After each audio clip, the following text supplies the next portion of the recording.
চার সংস্কার কমিশন যেসব প্রস্তাব দিয়েছে তা বাস্তবায়নের রাজনৈতিক দলগুলোর ঐক্যমত প্রয়োজন বলে মনে করেন বিএনপি মহাসচিব মির্জা ফখরুল ইসলাম আলমগীর। রবিবার বিএনপির প্রতিষ্ঠাতা জিয়াউর রহমানের ৮৯তম জন্মবার্ষিকীতে তার সমাধিতে শ্রদ্ধা জানানোর পর তিনি কথা বলেন।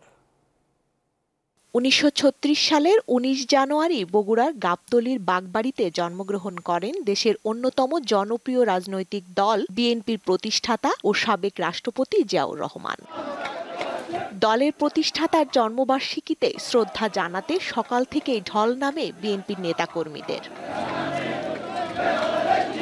তারা অভিযোগ করেন ফ্যাসিবাদের শাসন আমলে দলের প্রতিষ্ঠাতার জন্মদিন উদযাপন করতে পারেনি। এটা আসলে আমাদের জন্য একটা বড় বিজয় যে আমরা আজকে মুক্ত বিহঙ্গের মতো হেঁটে হেঁটে আসছি, কেউ জিজ্ঞেস করার মতো নাই। শহীদ প্রেসিডেন্ট জিয়াউর রহমানের আদর্শকে ধারণ করে আমরা যেন দেশ ও জনগণের সেবা করতে পারি। হে প্রিয় নেতা, তুমি ঘুমিয়ে আছো, তুমি ঘুমিয়ে থাকো।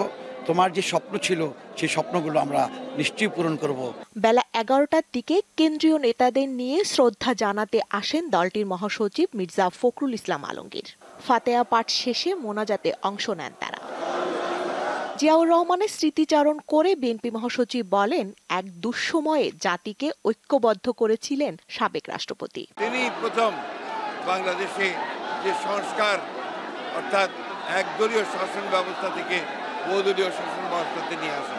এ সময় সাংবাদিকদের প্রশ্নের জবাবে তিনি বলেন, রাজনৈতিক ঐক্য ছাড়া কোনো সংস্কার বাস্তবায়ন সম্ভব নয়। এবং নির্বাচনের মধ্যে কোনো বিরোধ নেই, সংস্কারও চলবে, নির্বাচন হবে এবং যে সরকার আসবে, যারা যে দল সরকারে আসবে তারা সেই সংস্কারগুলোকে এগিয়ে নিয়ে যাবে। রাজনৈতিক দলগুলোর সঙ্গে আলোচনা করবে, তারপরেই সিদ্ধান্ত হবে এবং ঐক্যমত ছাড়া কোনোটাই গ্রহণযোগ্য হবে না। তার দাবি, সংস্কারের অজুহাতে নির্বাচন বিলম্ব করা ঠিক হবে না।